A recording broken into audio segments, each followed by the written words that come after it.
Bonjour, dans l'épisode précédent, je t'ai raconté comment Ulysse a vécu pendant 7 longues années sur l'île d'Ogygie, aux côtés de la nymphe Calypso. Une île magnifique, une vie douce, mais une âme absente. Car, malgré tout ce que Calypso et l'île offraient, Ulysse ne pouvait pas oublier Ithaque. Chaque jour, il grimpait sur les hauteurs pour regarder la mer et rêver à son retour sur Ithaque. Épisode 38, le messager des dieux. Maintenant, dans le silence du monde, quelque chose a changé. Sur l'Olympe, les dieux se rassemblent. Athéna, la protectrice d'Ulysse, prend la parole. Père Zeus, le héros d'Ithaque est bloqué sur cette île depuis trop longtemps. Il a survécu à tout ce que nous avons mis sur sa route. Il a résisté à la guerre, aux monstres, aux tempêtes. Il est resté fidèle. Il mérite de rentrer. Zeus écoute Athéna et approuve. Il fait alors appeler Hermès, le messager aux sandales ailées. « Va, Hermès, dit Zeus, descends sur l'île d'Ogygie, transmets à Calypso ma volonté.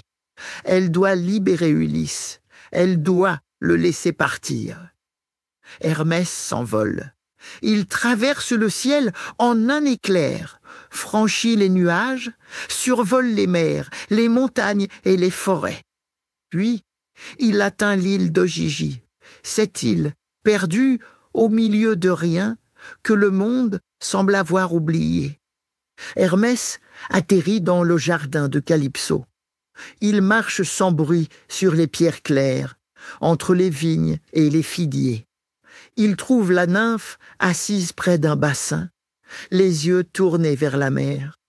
Elle le voit et se lève, surprise. « Hermès, que fais-tu ici ?»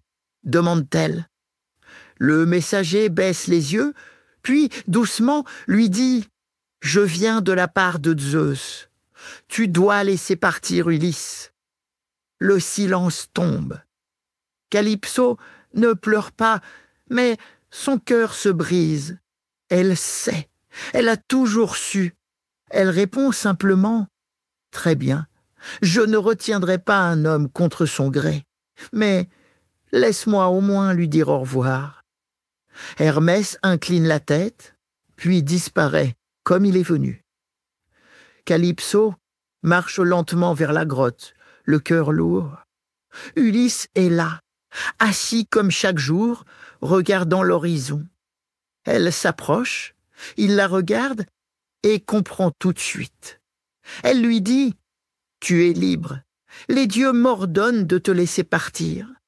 Je vais t'aider à construire un radeau et tu pourras repartir. » Ulysse ne répond pas tout de suite. Son cœur bat plus vite. Depuis des années, il n'osait plus espérer. Il se lève et pose doucement une main sur l'épaule de Calypso. Il ne dit ni merci, ni adieu, mais dans ses yeux, tout est là. Dans le prochain épisode, je te raconterai comment Ulysse va construire un radeau et enfin quitter l'île d'Ogygie. Mais son voyage n'est pas terminé, loin de là. Alors, abonne-toi vite à mon podcast pour ne rien rater de son aventure.